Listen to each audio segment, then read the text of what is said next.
आपकी उपस्थिति को प्रणाम कर रहा हूं। और अभी स्वागत उद्बोधन में जिन्होंने कहा कि मैंने या साहित्य अकादमी ने दो तीन लोगों के कंधों पर एक बड़ी जिम्मेदारी रख दी। मैं अनेक अवसरों पर इस बात का उल्लेख करता रहता हूं कि रामचरितमानस में जितने भी कांड हैं उन अध्यायों का नामकरण जब हम नाम लेते हैं तो तुलसी बाबा ने नामकरण ऐसा किया है कि उस अध्याय की विशेषता हमको पता लग जाती है। बाल कांड कहते हैं तो वो बचपन का पूरा काल राम जी महाराज का है, प्रभु श्री राम का है। हम जब कहते हैं कि अयोध्या कांड तो हमको पता है कि उसमें क्या संपन्न हो रहा है। हम जब कहते हैं कि लंका कांड तो हमको पता है क्या हो रहा है, युद्ध कांड में क्या हो रहा है। लेकिन एक कांड ऐसा है जिसका नाम सुंदर कांड है। नाम से आपको आभास नहीं होता है कि इसमें सुंदर क्या हो रहा है, लेकिन वास्तव में उस कांड में एकमात्र जो घटनाक्रम होता है वो ये होता है कि श्रद्धेय पालन जी जैसे, कैलाश जी भाई साहब जैसे और सुमित्रा दीदी जैसे बड़े अपने छोटे भाइयों पर, अपने अनुजों पर विश्वास करके कहते हैं कि जाओ तुम इस काम को कर सकते हो। और हनुमान जैसे वे युवा अपने जामवंतों का कहना मान करके एक ही छलांग में पूरे समुद्र को पार कर जाते हैं। और इसलिए यहां पर दो उपस्थितियों को मैं रेखांकित कर रहा हूं। बंधुवर अभिजात कृष्ण त्रिपाठी जी जो इस पूरे साहित्यिक संस्थाओं के संयोजक भी हैं, और हमारे आत्मीय अनुज बंधुवर आनंद सिंह राणा जी जो इस समय संचालन कर रहे हैं। और ऐसे कंधे जब उपलब्ध होते हैं तो फिर काम की विराटता का रत्ती भर संशय नहीं रहता है मन में कि काम कितना बड़ा है। काम करने वाले जब बड़े होते हैं तो काम अपने आप छोटा हो जाता है। और कई बार इससे उल्टा भी होता है। हम संगठनों में विचार करते हैं तो कई बार ध्यान में आता है एक छोटा सा काम एक बड़े व्यक्ति को सौंपा गया था। विवेकानंद शिला स्मारक बनना है। विवेकानंद जी को जहां से वैराग्य की प्राप्ति हुई थी, जहां से जीवन का लक्ष्य प्राप्त हुआ था, कन्याकुमारी में समुद्र के मध्य एक चट्टान भर थी। लेकिन जब वह एकनाथ जी रानाडे जैसे किसी व्यक्ति को सौंपा गया तो हम सब जानते हैं कि विवेकानंद शिला स्मारक का वह विवेकानंद केंद्र आज तक कितना यशस्वी हो चला है, उसका काम कितना बड़ा हो गया है। तो कई बार व्यक्ति बड़े होते हैं, काम छोटे होते हैं तो वो काम बड़े हो जाते हैं। कई बार काम बड़े होते हैं, व्यक्ति छोटे होते हैं, लेकिन वो छोटे लोग उस काम को इतना यशस्वी बना देते हैं कि आभास ही नहीं होता है कि काम बड़ा है या व्यक्ति बड़ा है।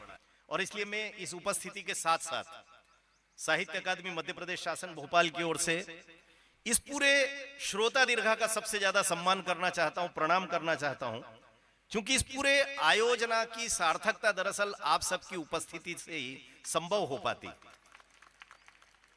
मैंने आज ही सुबह सोशल मीडिया पर लिखा कि मुझे आभास नहीं था कि मध्य प्रदेश में इतनी सारी संस्थाएं काम करती है। हर संस्था अपने आप में यशस्वी है, तेजस्वी है, ओजस्वी है। बड़े बड़े परिवार हम लोगों ने तैयार किए इन संस्थाओं के माध्यम से, बड़े बड़े काम संपन्न कर रहे हैं। मैं अगर एक दो नाम यहां पर लेना प्रारंभ करूंगा तो मेरा तो आत्मीय भाव सबके साथ जुड़ा हुआ है। इस सदन में उपस्थित एक एक व्यक्ति के दाय से मैं परिचित हूं। साहित्य क्षेत्र को वो सब क्या दे रहे हैं ये सब मैं जानता हूं। और इसलिए बगैर किसी का नाम लिए ये उल्लेख करना चाहता हूं कि आप सबका जो यशस्वी काम है, ईश्वर करे कि वह और अधिक यशस्वी हो। हम सब जो साहित्य क्षेत्र में काम कर रहे हैं ये काम दरअसल इसलिए कर रहे हैं क्योंकि हम सब ने साहित्य का उद्देश्य पढ़ा है। हमारी ऋषि परंपरा के पुरखों ने हमको बताया कि साहित्य का उद्देश्य क्या है। लेकिन कभी कभी छोटे छोटे से भ्रम हमको अपने पथ से थोड़ा सा दाएं बाएं कर देते हैं। हम कई बार इस बात को समझ नहीं पाते। हम कहते हैं कि साहित्य यानी क्या, साहित्य का उद्देश्य क्या, तो हम कहने लगते हैं बहुजन हिताय बहुजन सुखाय, ये साहित्य का उद्देश्य है। बहुत सारे लोगों को अगर सुख मिल गया तो क्या साहित्य का उद्देश्य पूरा होगा क्या? दरअसल भारत की जिस दर्शन को हम सब लोग मानते हैं वह दर्शन सर्वजन हिताय सर्वजन सुखाय का दर्शन है। एक भी व्यक्ति का मन यदि हमारे साहित्य के रचना कर्म से दुखित होता है तो हमारा साहित्य लिखना व्यर्थ हो जाएगा। उदाहरण बहुत बड़े बड़े दिए जा सकते हैं, लेकिन अभी समय विस्तार की गुंजाइश नहीं है। इसलिए केवल एक स्मरण आप सबको कराना चाहता हूं साहित्य क्षेत्र में काम करते हुए। तुलसी बाबा ने जब रामचरितमानस लिख लिया तो उसी जनपद के रहने वाले एक बहुत छोटे से कवि, सामान्य से कवि आए और आकर के तुलसी बाबा के सामने रोने लगे। उन्होंने कहा आपने इतना बड़ा हिमालय खड़ा कर दिया साहित्य के सृजन का, अब इस रामचरितमानस के आगे हमको अब कौन पूछेगा। मैं एक बहुत छोटा सा जन कवि हूं, आपके ही जनपद का रहने वाला हूं, और मैंने भी प्रभु राम का ही जीवन चरित्र लिखा है। लेकिन मुझे पक्का पता है कि हम तुलसी बाबा के लेखन के आगे पासंग भर नहीं ठहरते, आपके पद की रजकण की बराबरी नहीं कर सकते। तुलसी बाबा उठ करके अंदर गए बिना कोई जवाब दिए, और मानस की पोथी लाकर के जो पत्रों पर उन्होंने अंकित की थी वो लाकर के उस कवि को दी और कहा कि इसको ले जा करके सरयू में बहा दो। यदि आप जैसा एक भी रचना धर्मी मेरे रचना कर्म से दुखी होता है, आहत होता है, अपनी प्रगति यात्रा में यदि रत्ती भर भी बाधा पाता है, तो मेरे इस रचना कर्म का करना ही व्यर्थ हो जाता है। उस दर्शन से, उस युग से हम लोग आते हैं, और इसलिए सर्वजन हिताय सर्वजन सुखाय काम करने की आवश्यकता इन संस्थाओं को क्यों है, इस बात का विमर्श करने के लिए हम सब लोग 2 दिन के लिए यहां पर एकत्र हैं। आज संस्थाएं बहुत सारी है, संस्थाओं की संख्या इतनी अधिक है कि ये संस्थाएं कई बार रटे रटाए मुहावरों पर काम करती रहती है। मैं अक्सर संस्थाओं के कार्यक्रमों में जब जाता हूं, आप सबने मुझे अकादमी का निदेशक बनाया है, इसलिए उस काम को मुझे करना है। जाता हूं तो लोग कहते हैं साहब साहित्य समाज का दर्पण है। यदि साहित्य समाज का दर्पण है तो आज जो वल्गरिटी, आज जो नग्नता, आज जो विद्रुपता, विकृतियां हमको साहित्य के पृष्ठों पर दिखाई दे रही है, वो सब क्यों आ रही है? केवल इस नाम पर कि समाज का दर्पण है, समाज में नग्नता है। इसलिए मेरे मित्रों, मेरे बंधुओं, मेरे पितृतुल्य बड़े लोगों, आप सब उपस्थित हैं, हम सब लोग 2 दिन मिलकर के तय करें कि आखिरकार साहित्य को हम जिस समाज का दर्पण बता रहे हैं, इस दर्पण की एक बड़ी कठोर विशेषता है, ये जो देखता है वो दिखाता है। यदि आप नग्न होकर के इस दर्पण के सामने खड़े रहेंगे, आपको स्वयं को शर्मिंदगी अनुभव होगी। लेकिन आप एक सुसंस्कृत ढंग से, अच्छे वस्त्र विन्यास के साथ, एक शुभ चेहरा लेकर के जब आप इस दर्पण के सामने खड़े रहेंगे, तो दर्पण वही दिखाएगा जो दर्पण के सामने होगा। समाज इतना गंदा नहीं है, समाज इतना विकृत नहीं है, जितना हम लोगों ने साहित्य के माध्यम से उसको प्रस्तुत करना प्रारंभ कर दिया है। मैं कई बार एक उदाहरण देकर के कहता हूं कि एक 100 लीटर पानी का स्वच्छ जल का कड़ाव हो, उस पर आप आधी कटोरी तेल डाल दीजिए, वो फेल करके उस परत बना करके उस पूरे पात्र पर इस ढंग से आच्छादित हो जाएगा, आपको लगेगा ये 100 लीटर का कड़ाव शायद तेल से ही भरा है। आत्मीय बंधु भगिनीगण, साहित्य जगत में जितनी विकृतियां, विद्रुपताएं हैं, ये केवल आधी कटोरी तेल है। हम सब लोग प्रयास करके 100 लीटर ताजे स्वच्छ पीने योग्य पानी को पीने योग्य बना रहने दें, इसका दायित्व हम सब संस्थाओं पर है। और इसलिए मैं एक उदाहरण देते हुए समापन की ओर अपनी बातचीत को ले जाना चाहता हूं। आज मैं बच्चों से कहता हूं कि बच्चों से भी, युवाओं से भी, कि आप यदि अपने जीवन का उद्देश्य बताना चाहते हैं, तय करना चाहते हैं, तो आपको अपने आप से 5 क्यों के प्रश्न करना होंगे। दुर्भाग्य से आज युवाओं से, अगर बच्चों से आप पूछ लें क्या कर रहे हैं, पढ़ाई कर रहे हैं, क्यों कर रहे हैं, पहला क्यों पूछते हैं, वो कहते हैं कि इसलिए कर रहे हैं क्योंकि नौकरी करना है, व्यापार करना है, नेता बनना है, पायलट बनना है, डॉक्टर बनना है, इंजीनियर बनना है, सीए बनना है। ये सब क्यों कर रहे हैं, दूसरा क्यों पूछिए। इस लिटमस टेस्ट में अब थोड़ी कठिनाई आती है। वो बच्चे कहते हैं कि दरअसल हम ये सब इसलिए करना चाहते हैं कि हम बहुत सारा पैसा कमाना चाहते हैं। आप तीसरा क्यों उनसे पूछिए, बहुत सारा पैसा क्यों कमाना चाहते हैं। वो बच्चे कहते हैं हमको ऐश करना है, भौतिक संसाधन बताएंगे, वो मोबाइल, लैपटॉप, बंगला, गाड़ी, ये सब उनके ध्यान में है। और वो कहते हैं कि ये सब पैसा इसलिए कमाना है क्योंकि इतने सारे भौतिक साधनों का उपभोग करना है। ये सब क्यों करना चाहते हैं, आप चौथा क्यों उससे पूछिए। अब उसके सामने एक परेशानी आ जाती है, उसको पता नहीं कि ये सब क्यों करना है, इसलिए वो एक शब्द का प्रयोग करना है, जीवन में ऐश करना है, इसलिए ये सब करना है। आप 5वां क्यों उससे पूछ लीजिए, ऐश क्यों करना है। न तो बच्चों के पास, न युवाओं के पास, और क्षमा याचना के साथ हम बड़ों के पास भी इस प्रश्न का उत्तर नहीं है कि ये जो कुछ हम कर रहे हैं ये दरअसल करना क्यों चाहते हैं।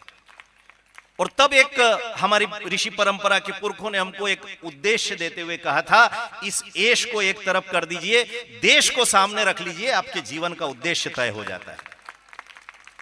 अब मैं बात बच्चों की नहीं कर रहा हूं। इस 5 क्यों के लिटमस टेस्ट को इन 2 दिनों में हम सबको मिलकर के अपनी अपनी संस्था पर लागू करना है। सबसे पहला प्रश्न आप अपने आप से करिए, हम क्या कर रहे हैं। सबके पास उत्तर है, क्योंकि आप सब इसी कारण से यहां पर मध्य प्रदेश से उपस्थित हैं। हम सब साहित्यिक संस्थाएं चला रहे हैं। पहला क्यों अपने आप से करिए, आप साहित्यिक संस्थाएं क्यों चला रहे हैं। आप सबके पास उत्तर है, हम सब साहित्य की सेवा करना चाहते हैं। बताइए, इससे अच्छा कोई उत्तर हो सकता है? हम लोग दरअसल साहित्य के लोग बहुत मक्खन पालिश वाले लोग हैं। अपनी पीठ थपथपाना, एक दूसरे की पीठ खुजाना हम लोग बहुत अच्छे से जानते हैं, और इसलिए हम कहते हैं साहित्य की सेवा कर रहे हैं। बड़े बड़े शब्दों से सामने वाला निरुत्तर हो जाता है, लेकिन मेरे जैसा वाचाल बच्चा जब सामने होता है तो वो फिर से प्रश्न करेगा क्यों। ये कार्यक्रम केवल इसीलिए है कि हम दूसरा क्यों अपने आप से कर सकें। साहित्य की सेवा आप क्यों करना चाहते हैं? आप कहेंगे साहित्य की सेवा करने के कई प्रकार हैं। हम जो लेखन करने वाले लोग हैं उनको सम्मानित करना चाहते हैं, हम उन्होंने जो कुछ लिखा है उसको प्रकाशित करना चाहते हैं, किताबें लिखना चाहते हैं, इन किताबों को सम्मानित करना चाहते हैं, व्यक्ति भी सम्मानित हो, किताबें भी सम्मानित हो। हमने जो कुछ लिखा है उसका वाचन करें, कविता लिख दी तो उसको सुनाना, यानी जीवन की सार्थकता, मोक्ष की प्राप्ति होती है हमारे लिए वो सब। तो हम वाचन करना चाहते हैं, सुनाना चाहते हैं, और गोष्ठियों का आयोजन करना चाहते हैं, इस तरह के बड़े बड़े सम्मेलन करना चाहते हैं। लेकिन फिर क्यों रुकेगा नहीं इन 2 दिनों में? आपसे फिर पूछा जाएगा, ये जो कुछ भी आप करना चाहते हैं, प्रकाशन कर रहे हैं, वाचन कर रहे हैं, सुनाना चाहते हैं, सुनना चाहते हैं, सम्मान करना चाहते हैं व्यक्ति का, कृति का, ये सब क्यों करना चाहते हैं? अब आपके सामने थोड़े प्रश्नों के उत्तर कम हैं, विकल्प अधिक नहीं है, और आप कहेंगे कि लेखन को प्रोत्साहन देना है, चाहे वह व्यक्ति हो, कृति हो, लेखन हो, रचना धर्म हो, उसको प्रोत्साहन देने के लिए हम संस्थाएं चला रहे हैं। ये सब केवल इसीलिए है। अब अगला प्रश्न, प्रोत्साहन क्यों? अभी 4 तक ही पहुंचे हैं, 5वां क्यों अभी आया नहीं है। ये प्रोत्साहन क्यों देना चाहते हैं? खीसे निपोर करके मेरे सहित हम सब साहित्य जगत के लोग कहते हैं, हम दरअसल खुशी प्राप्त करते हैं, इसमें बहुत खुशी होती है साहब। बताइए, इसके अलावा कुछ मिलता है क्या हम लोगों को? पूरे देश भर के, विश्व भर के साहित्यकारों को इसके अतिरिक्त तो कुछ मिलता है क्या? क्या केवल एक व्यक्तिगत खुशी के लिए हम साहित्य का सृजन कर्म कर रहे हैं क्या? यदि सचमुच उद्देश्य इतना छोटा है तो फिर इन 2 दिनों की आवश्यकता लगातार अनेक वर्षों तक बनी रहेगी। इस तरह के साहित्यिक संस्थाओं के संगम करने की आवश्यकता इसलिए है ताकि हम अपने जीवन के इस उद्देश्य को पा सकें। और मैं अंतिम उद्देश्य एश की जगह देश, ये तो बच्चों को बता दिया, लेकिन श्रद्धेय कैलाश जी भाई साहब हम सबको समाधान देंगे। वे बताएंगे कि वास्तव में इन सब संस्थाओं को क्या करना चाहिए। संक्षिप्त में प्रारंभ में केवल इतना सा बात कहकर के मैं अपनी बात को समाप्त करना चाहता हूं। क्या हम तकनीकी का उपयोग करते हुए अपनी संस्था को अधिकतम प्रचारित प्रसारित करें, इस दिशा में काम कर सकते हैं? ये सब हमारा अधिकार है। हम अपनी अपनी संस्थाओं को तो बढ़ाएं ही, लेकिन इन सब संस्थाओं का मिलकर के संगठन बनाने की आवश्यकता है।